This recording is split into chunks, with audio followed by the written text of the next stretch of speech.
This is just the beginning. Good afternoon. Welcome to this Axios virtual event on one of the biggest topics facing our country, which is small business, the path to recovery. We'd like to thank Intuit for making these fascinating conversations possible, and thank the Axios events team, which is on the second half of today's doubleheader. So thank you for these Axios virtual events. We'd love for you to follow along at hashtag Axios events, and you can follow us on Twitter at Axios. Our first guest today started a small business. Sofia Dickens is going to be with us from my home state, the Best Coast, Orange County, California. Sofia Dickens created EQtainment. She founded that, and then the brand Q Wonder. This is a curriculum that, among other things, helps people learn at home, which suddenly is in a lot more demand. Sofia Dickens, thanks for joining Axios. Thanks for having me, Mike. How is California? I wish I were there. California looks sunny, but it's outside the window, so I'm not quite enjoying it as I used to. So Sofia, you got the idea for EQtainment and your curriculum. You got the idea in a college class, which I think a lot of small businesses start with just a germ of an idea. Tell us about EQtainment. Yeah, I remember being blown away as a student at Harvard by 40 years of data that social and emotional learning and not academics was the #1 correlate to life success. And that became very real to me when I became a parent for the first time. There really wasn't anything out there that made it fun and easy for parents, teachers, and kids. So I took that 40 years of data and translated it and built the Q Wonder show that has celebrity guests on it. It's a full online curriculum and school curriculum. And then we also have an app for at-home use. So you promised that you wouldn't quiz me, but one of the skills that you teach is problem solving. What's an example of how EQtainment and Q Wonder would attack a problem based on this research, as opposed to how we might have been taught back in the day? Well, in a lot of ways, through our education system, we teach kids exactly what to think as opposed to how to think. And it's important because there's so much insecurity about what the future job market is going to look like for them that we teach them problem solving skills like growth mindset, teaching them to focus on the process as opposed to just the result. And that's going to keep them from having a low ceiling and help them to grow much further. It's going to help them to iterate and take more risk. Kids need to be comfortable with failure, and that takes practice. Yeah. What's a quick example of that? A problem and how you might attack it? Well, so for example, one problem that a lot of kids deal with is delaying gratification. They want something that's right in front of them. They want it now. And we're the same as adults. But if you don't solve that problem, it's literally the difference between prison and lifelong success. So with impulse control, you can actually practice it by using distraction techniques. And that's something that we teach in Q Wonder. We have a really fun episode with Michael Strahan where he and Q the monkey are having a don't eat the cookie contest. And Strahan wins big time because he's learned to distract himself. So these are things that we can teach kids on an everyday basis. And when you're working with parents who suddenly have become involuntary homeschoolers in many cases, like what's going on in homes across America and the world right now as people learn at home? And what in this moment have your learnings as a small business person taught you that might be helpful to parents who suddenly have become educators? We've all become educators, yes. Well, institutional inertia doesn't allow our education system to evolve with the times. So this COVID crisis has done something that politicians have never been able to do, and that is to disrupt a decades-old format of how we teach our kids. So now, so you think that's good? That's good, right? I think there's an opportunity here because millions of parents are going to have a blank sheet of paper to customize their kids' education. And that might be a very scary thought to some, but it might be inspiring to others. But either way, education is never going to be the same. And the quicker we acknowledge that, the fact that the better off we'll be. I mean, there are a lot of jobs that won't come back. Many will be replaced by automation. And because we don't have visibility into that future job market, what we do know is that we need to teach our kids innovation and emotional intelligence. And I've heard that recently from Alec Ross, who wrote Industries of the Future, Ray Dalio, that these are the two critical skills we've got to teach our kids. And Q Wonder is equipped to help kids master those skills. Now, Sophia Dickens, you're in the same boat as so many entrepreneurs. You tried to get a PPP loan, and tell us your experience. Tell us what happened.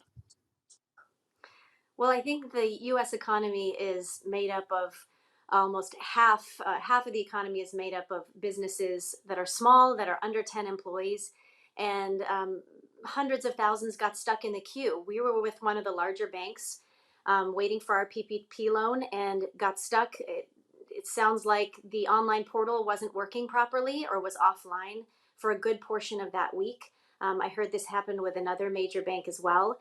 And so now we've gone with a smaller SBA bank, redone the process, and it kind of feels like we're subject to a lottery system here. So that must be very frustrating for other entrepreneurs who are watching. What are some of your survival skills, coping skills, learning from your experience that might serve them? Well, I think it's a matter of the same things that we're talking to our kids about, which is growth mindset and being innovative. One is we have to shed any idea of who we thought we were as a company or as a small business before this happened. And we have to adjust and start innovating and think, okay, what are the needs out there now? And how can we add value to a world that has completely reset? Sophia, we have a question from you. This comes from Washington. As you talk to your friends, talk to fellow businesses, how many weeks or months do you think the businesses have to stay afloat, given the current stay-at-home order across so many states? I don't have an optimistic answer there. The government's been patting themselves on the back for filling a one month hole in the economy and taking 2 months to do it. I think in the next 30 to 60 days, we're going to see a lot of small businesses fail. And it's going to be tough. It's not going to be a matter of week or month long recovery. This is going to be a several year process. And we're going to have to start really reinventing ourselves and looking to see how we can help each other. It's a sobering message, but thank you for sharing your story. And at the end of Axios newsletters, we always finish with one fun thing. And Sophia Dickens, one fun thing for you. You recently took a ski trip where you skied longer than I've skied in my life. Yes, I did a 56-mile ski trip in Sweden in Arctic conditions, followed in my dad's footsteps. It's like a 500-year-old tradition, and I'm trying to rally some friends to go at it and do it again in the upcoming year. And this was how many miles and how long did it take? It was 56 miles. It took about 10 and a half hours. And this was in Sweden. That was a workout. Yes, it was a workout. Well, Sophia Dickens, thank you for telling us about EQtainment and QWonder. We appreciate it very much, and best luck to your business. Thank you. Thank you, Sophia. And now we're going to hear a View from the Top segment with Axios CEO Jim Van Dye. Thank you, Mike. I'm joined here by Alex Chris, who's EVP and GM of Intuit QuickBooks. Alex, how are you doing? Great, Jim. Thanks for having me. So you have an amazing lens into the economy and into this moment. But through your role, you touch a huge chunk of the self-starter small businesses in the country. Why would me, as a small business owner, come to you, and what do you do for them? Yeah, well, you're right. So we serve over 6 million small businesses in the U.S. Through our payroll products, we pay 1 in 12 Americans. So we have breadth right now. And the beauty of QuickBooks is we really are the source of truth for your business. So we can see your cash flow, your money in, your money out, your payroll, and everything is in one place. And so if you're a small business or self-employed right now and you're really desperate trying to figure out how much time you have left, what your cash flow is looking like, or how you're going to be able to pay your employees, we're able to consolidate all that information and give you the insights that you need. That's also critical for being part of this PPP program that's coming up, because so much of it is about gathering the right data and then being able to have the data for the forgiveness if you're able to get through. And what's your advice to small business owners who are trying to become part of the PPP program? They just put more money into it through the federal government. Obviously, some companies have been able to get it, others have really struggled to. What have you learned by watching people navigate it and helping people navigate it?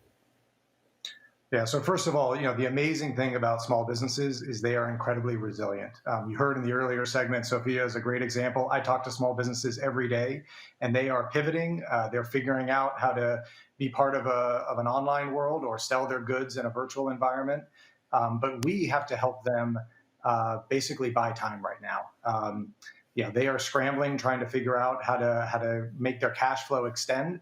But we know from our small businesses, many of them don't have more than a month or two of cash flow available.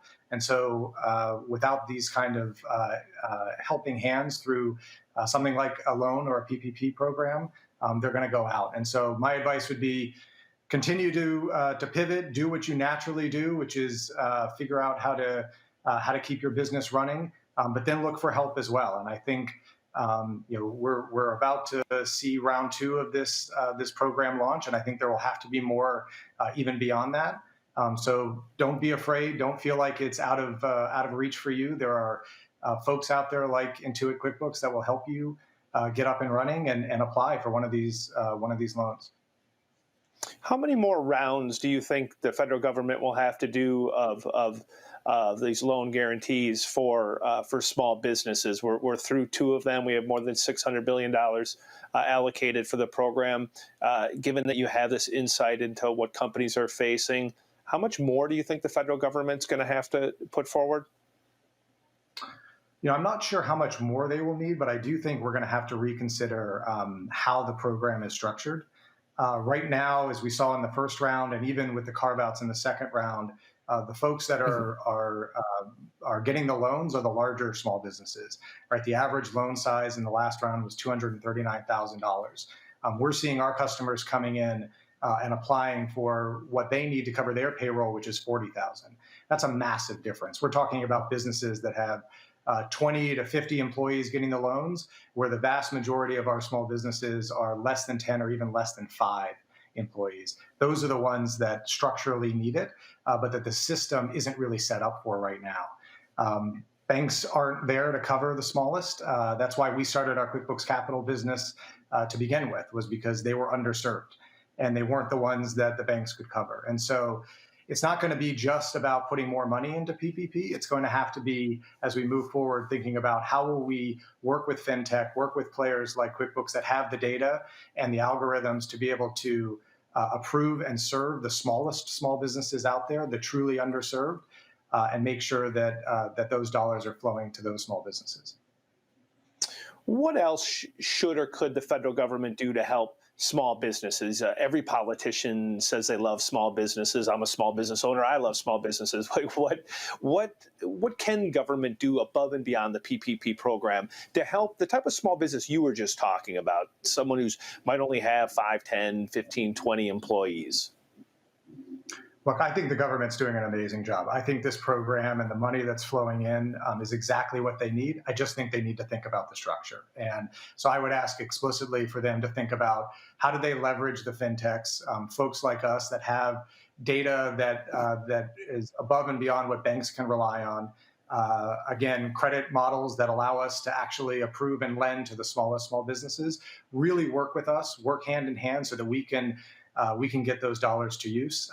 I just think throwing dollars into a system that was already set up to help the larger businesses isn't going to get the job done. You're an entrepreneurial guy yourself. As we depart here, what have you learned throughout the course of your career that you could pass on to maybe a small business owner who's looking for a little bit of wisdom as they try to navigate the tumultuous times we live in? Yeah, before QuickBooks, I was an entrepreneur, and I remember the darkest day in my startup was the day that I wasn't sure I was going to be able to make the next payroll. You lose sleep, your insides are gnawing at you, but again, that you're scrappy and it's on your shoulders. And so, my advice to these small businesses is there are folks out there willing to help you. At QuickBooks, we've got 5,000 folks that live and breathe. Every morning we wake up trying to figure out how to help you. So give us a ring. We'll figure it out. And don't be afraid to ask for help. Alex, Chris, very smart. Thank you for a very insightful conversation. And we're going to turn it back over to Mike Allen. Thank you, Jim and Alex, and thanks to Intuit for making this Axios virtual event on small businesses, the path to recovery, possible. Welcome back to my home in Arlington, Virginia. Like so many people, this used to just be my home. Now it's my home office, so we appreciate your joining us. Earlier today, I caught up with Suzanne Clark, president of the U.S. Chamber of Commerce. Here's Suzanne Clark. We're joined now by Suzanne Clark, president of the U.S. Chamber of Commerce, the world's largest business organization. Suzanne has been in the trenches. I first got to know her when she was running her own companies as president and COO. She is a BA and MBA from Georgetown. Madam President, welcome to Axios. Thank you, and Hoya Saxa. So Suzanne, the Congress just replenished the money that is in the Payment Protection Fund to help small businesses stay in money. Is round two going to be enough? Well, it's a good question, Mike. We hear from small businesses across the country every day. And some of them are in tears. I mean, they just can't get over the impact on their family, on their communities, on their customers. And so we're glad Congress got this done, but no, it won't be enough. And given how hard this is done, they can't start working on the next round fast enough. And you spend all day talking to businesses of all sizes. And as you talk to small businesses, what's the most common thing you hear? What's the most common worry that they confide to you? I think first of all, it's just staying afloat. They know firsthand what a job means to a family, what a job means to a community, what a job means to health outcomes. And so they're very concerned. They worry about their support in the community of their little league teams and their philanthropy. So they're just very concerned about staying safe, keeping their employees safe, and frankly, just staying afloat. They're worried also about how they reopen in a way that's safe and sustainable. So Suzanne, if these two rounds weren't enough, what is needed? Say Congress were to get started right away. How much would be enough? Well, first of all, I think they're going to have to do at least another $250 billion. But what's really going to be enough is we're going to have to reopen. We're free enterprise people, so we don't think this is going to be government aid and assistance forever. We've got to help people who are in real pain right now, and then we have to sensibly and safely reopen so that Americans have access to their paychecks again. And do you feel like America is on that road, or are you worried about the road we're on at the moment? Well, it's hard as a human not to be worried. If you look at the scale of the public health crisis and the scale of the economic crisis, it's tragic. And so, of course, we're all worried. But I think as business owners and the business community, when you're worried, you get to work, and that's what makes the worry better. And getting to work means, how do you phase in a gradual reopening based on geographies that are safer, industries that are safer, following the right guidelines so that you can really help? We know that this fell off a cliff very quickly when it closed down. As you reopen more slowly, we know demand comes back relatively quickly, and businesses want to be there to meet it. So I hear you saying that your members, your friends in business, are pushing to reopen, are anxious to reopen. I think anxious about reopening too, right? I mean, Yes, what we agreed, see yes. at the chamber with the path forward and that we're looking at is that, number one, the essential services have to be in place. You're going to have daycare in place and transit in place if anybody wants to get back to work. Two, you're going to have the right equipment. That's testing and tracing, but it's also PPE. Our employer's going to need thermometers and masks and hand sanitizer and training on all of those things. And then third, there's the regulatory guidance. What does it mean? Are you following OSHA guidelines or CDC guidelines? And making all of that clear, because they're also very concerned about the litigation risks. So this is an imperfect time. There's no playbook. And while businesses are anxious to reopen for their families and for their communities and for their employees, they want to make sure when they do it properly. That's interesting. What's the litigation risk that worries the business people you talk to? One of the things about return to work is that it's really return to life. It's returning to places of worship and places where you can celebrate birthdays and charities and philanthropy, etc. Those are all workplaces. And so it's not just traditional businesses that are worried about it. We're hearing about schools that are worried about litigation risk. And so if you have an imperfect situation, for example, we're asking CEOs to operate in a totally different, unprecedented time. We're saying, after years of saying don't discriminate on the basis of health and age, now we're saying protect your vulnerable populations. When we usually say keep health data private, now we're saying you want to make some things public so that we can trace people who have this virus or understand who has immunity. So when you have a whole new playbook, there are unfortunately a small number of the plaintiffs bar who really go hard and look for liability. They're already organizing against healthcare workers in hospitals and medical device manufacturers. And so it scares business owners that there could be a second big economic risk coming. Suzanne, what do you advise businesses when they're getting conflicting advice and even direction from the White House and from different governors? What we advise them is to help us understand where those conflicts are so that we can help be a conduit in between. We're lucky from where we sit, we see every size, every sector, every geography.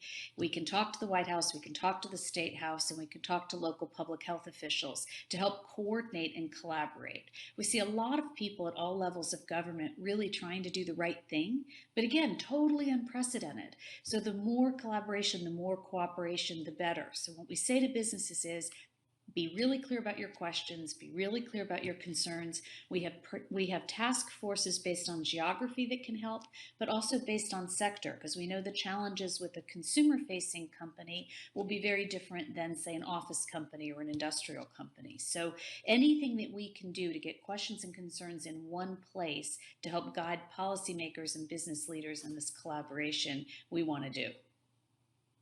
And even beyond sector, when you talk about the type of businesses, so you talk about high density businesses like a French bistro, right? Or an office business like the Chamber, or a manufacturing business, how much is that going to have to do with the chronology of who gets to open back up? Well, again, I'm not an expert, and we'll listen to the public health experts about when to open back up. But I think if you think about the differences in how, we've already seen it. It's easier for some of our smaller stores to have guidelines in how they distance, and how you and I both spend time in Arlington, Virginia. We have that great small business Airwine that has figured out how to block out the space so that you can go and still give them some business, right? And yet the bigger you are, the harder that's going to be. So some of the guidelines based on size, but some, as you just pointed out, is going to be based on sector. And we know that some high density businesses are going to require more aid and a longer bridge to get back to good health, because it's going to be a while before people are comfortable being in really big crowds. Now, Suzanne, we've gotten a viewer question from San Francisco. They say, what about the next generation of entrepreneurs? Somebody who's 20 to 45 wants to start a business. How do you tell them to start one now? What do you tell them? It's a great question, and something I think we're all concerned about. How do we make sure that this doesn't kill risk-taking for a generation? I think the first thing that we can do is keep as many small businesses afloat as possible so that there are positive stories coming out of the other side of this. Then when we get through to the other side, there's going to be a time for learning. What did different countries and cities do to help their entrepreneurs? What worked and what didn't in that? And I think big companies will continue to incubate, fund, and look for entrepreneurs who are really trying to do the right thing, take a risk, start a business. So we're hopeful. I also think come through quickly. We know there's pent-up demand. We know it ends. Unlike most financial crises, we know when this ends, and it's when we can get back out of our house. So the hope is you do it fast enough that the entrepreneurs have good stories to tell at the other side, and that we come together, government, nonprofits, academia, venture capital, et cetera, help that next gen. And Suzanne, as we say goodbye, as you know, we always end our Axios newsletters with one fun thing. So we like to ask our newsmakers one fun thing. And I understand that you celebrated your wedding anniversary in captivity. We celebrated our 15th wedding anniversary in captivity. Our daughter made us a big sign, took some outside flowers indoors. We helped a small business with some business and got takeout. And I will say, we treated ourselves and left the kitchen and went to the dining room. So we went out to dinner that night, Mike. A big night. Happy anniversary. And Suzanne Clark, thank you for joining Axios. Welcome back to this Axios virtual event. Yeah, I guess that's the coronavirus workout, going from the kitchen to the dining room. Thank you very much, Suzanne Clark. And we want to thank Intuit for making this conversation possible. I'm Mike Allen, a co-founder of Axios, and our next guest is Senator Tim Scott of South Carolina. He's a member of the Senate's Small Business Committee. He grew up the son of a single mom in North Charleston, South Carolina. He's a proud graduate of Palmetto Boys State and built his own business. Senator Scott, welcome to Axios. Thank you, Mike. It's good to see you again. Senator, tell us about the business that you built when you were still doing honest work. Yes. Well, yeah, this is a different form of honesty, but certainly back in the good old days, I built a few all-state insurance agencies from scratch, as well as built a real estate company from scratch as well. I was a part of a franchise organization for a janitorial cleaning company for a short period of time as well. So I love business and enjoy it, and that's where my heart has been for the last several years. And one of the reasons why I enjoy serving in the public service is because I understand the pain and the misery that comes with being a business owner if the public gets it wrong, i.e. the government. Senator Scott, you got called out yesterday at President Trump's daily briefing. That isn't always good, but for you it was good. He said that you were doing a fantastic job on your opportunity agenda, and in particular, opportunity zones. The news is, Senator Scott, he mentioned that he's having you be invited you to be part of an effort to focus specifically on underserved communities that are being impacted by the coronavirus. Can you give us a sneak peek about what you think the need is and what you'd like to see happen?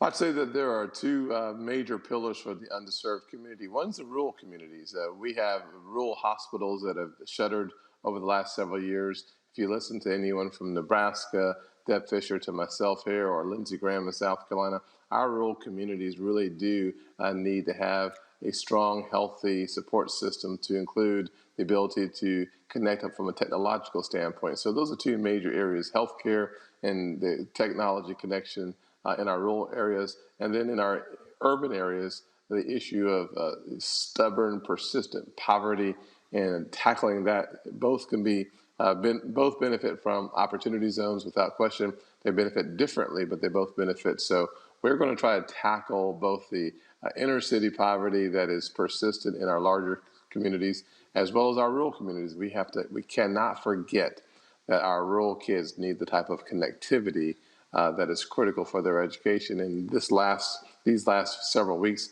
have been a strong indicator that we're not there yet. So we'll make some progress on that front as well. Housing, always, you're working with Secretary Carson, housing is always an important part of the equation, and he's obviously a healthcare expert.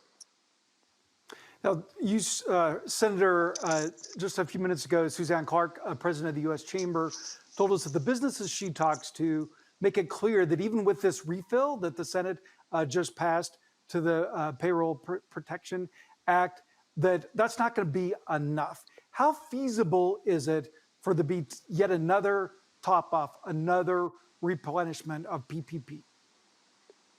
I don't know that I would have a lot of confidence in seeing that happen between now and May the 4th, which is just 1 week from this Monday coming. I expect that we'll all be back in Washington on Monday, May the 4th.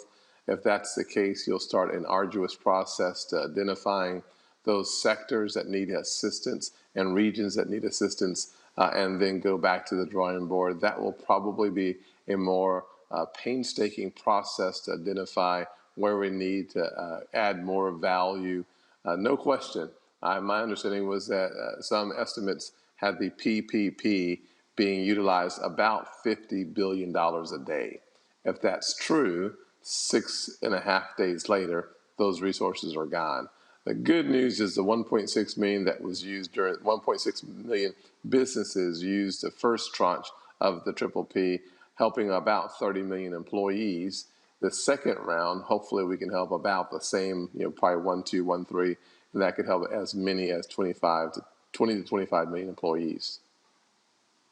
The Triple P, I'm going to start calling it that. So, Senator, what I hear you saying is that it's going to take a while, but it sounds like there's no question more help on the way for small businesses. There's no question that we know that we have not met the needs yet. Some needs we can't meet, frankly, and some needs we probably shouldn't even strive to meet. Some things are just a part of the business cycle that have to be taken into consideration when you go into business. There are some ways that the government can mitigate the concerns and the issues and the challenges that small businesses will face coming out of this pandemic. Those issues we should focus on, strategize around, and then present solutions to the marketplace. We'll do that. If you think about the Triple P program, that's only one facet of the needs. You got liability exposures, bringing your employees back and bringing your customers in. That's a liability issue that I'm not sure how we meet that need. 9/11 may be one of the places that we go for that conversation, but we're going to have multiple conversations testing another need for the marketplace. So when you think about the important decisions to be made in the future of trying to find a way to get people back at work and getting customers coming indoors, it's more than money. We're going to have a serious round of conversations around liability exposure and testing. Senator, like probably a lot of our viewers, you've been spending a lot of time on Skype and Zoom. You've had a conversation with as many as hundreds of pastors. You had a teletown hall the other night with 6,500 people on it. As you talk to your small business constituents, what's the number one fear or plea that you hear from them? Uncertainty is not the friend of small business. I used to say when I was a small business owner that good regulations are great, bad regulations are not that great, but certainty and predictability are necessary for me to be successful in my business. Today, in many ways, our small businesses feel like they're competing against the unemployment benefit. The $600 enhanced benefit is costing thousands of jobs around this nation. And frankly, when I hear from the frustrated business owners, it's the fact that they are unable to bring back some employees without creating angst in their system. I also hear a lot about liquidity and margins. And then depending on what business you're in, the fact that in some businesses, your tenant doesn't have to pay the rent, but you have to pay your mortgage. So there's a forbearance issue that I hear from businesses on a consistent basis as well. So here at home in South Carolina, certainly we are a tourist-driven economy. So I hear a lot from retail, restaurants, and rooms, hotel rooms. Those three major tranches of our three different parts of our economic activity or economic engine are really important to us, and they are not hitting on all cylinders right now, maybe not on any cylinders. Very hard conversations, such tragic stories unfolding in this great country. To try and end on a little higher note, because I know, Senator, in general, you're cheerful over the years. We've had a lot of fun conversations. And to finish with one fun thing, Senator, you like jazzy socks. I wonder if you have any jazzy socks on you. You know, I'm not going to raise my leg up to let you get to look at it, but I am always making myself in my mood a little better, a little lighter by having on some funky socks. Not that they're dirty, but that they're cool. So they are truly got on some hot pink socks right now, so it's all good. And besides your hot pinks, what snazzy socks get the most comments when you take them out and about? You know, it's interesting. Back in the old days when we were able to bring kids into the Capitol, they'd all want to see my socks. My socks are far more important if you're under the age of 20 than our legislative priorities. So anything that's a happy sock or Thomas Pink socks got a lot of attention. They seem to like patterns are very popular, and patterns that are multiple colors. The heel one color, the toes another color, and then the leg another color, and the foot a different color. So whenever you can throw some color in there, the kids seem to be excited about that. So they have been my issue as it relates to making sure like my sock game is good. Well, Senator Tim Scott, thank you for leaving us with a smile to go, and thank you for joining Axios. Thank you, Mike. God bless. Y'all take care. Thank you, Senator. And now we have a Why It Matters segment. Back again, Axios CEO Jim Vandehei. Jim, you are so good at synthesizing conversations, and I wonder what your takeaways have been from this Axios virtual event on the path ahead for small businesses. I think you got a great glimpse into the extraordinary challenges that face small businesses. Like, listen, like we're up here always talking or interviewing, but like we're small business owners. I'm a CEO of a small business. It's our second company. And when you're in the trenches, everything that they described is real. I think I've worked probably 60 straight days, probably 18-hour days. And I'm not saying that like I'm a hero or to whine. I'm saying it because like that's just the reality. And for a lot of people who are much closer to the edge where maybe they could go out of business in a couple of weeks, it's an extremely stressful, extremely difficult situation. And it's one thing if you make a dumb business decision or if you're not a good manager or you didn't read the market right. It's another when you're running a company and you get hit with this virus, which you had nothing to do with. You didn't shut your restaurant. You didn't close your laundromat. The state did, or the locality did, and the virus did, and you have to react to it. And I think, unfortunately, I think you're gonna lose a lot of businesses through all of this, and it's going to take a long time for the country to rebound from it. And I think the senator was right. They're going to come back. And there's probably going to be many more legislative packages, whether it's stimulus or replenishing the loan program. But there's almost no way that these businesses can hold on, especially if this drags on, right? Like I think Suzanne Clark was saying, like, listen, we're only a month and a half into this. You're going to need more action. Like this could go on for 3, 4, 5, 6 months. It's going to cost a lot more money. You're going to feel a lot more pain. And I think that will be the gut check for the country.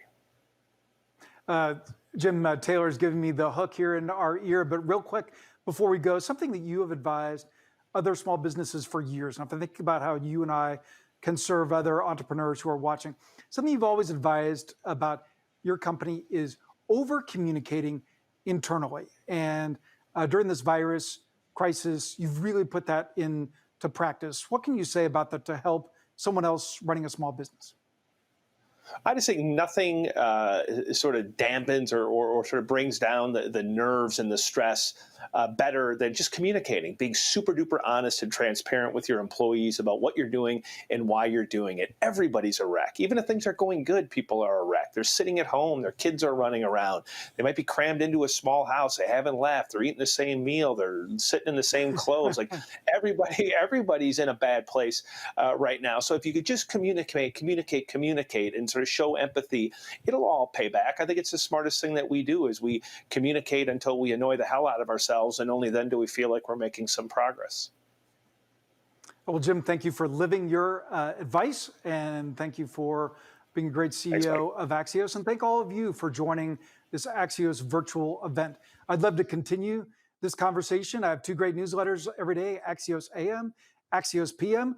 You can come right back into Mikey land. You can go to signup.axios.com, signup.axios.com to get my newsletters and those of my colleagues. We'd like to thank Intuit for making these great conversations about small business possible. Thank the Axios event team for today's doubleheader. Thank you for watching, and I'll see you on Axios.com.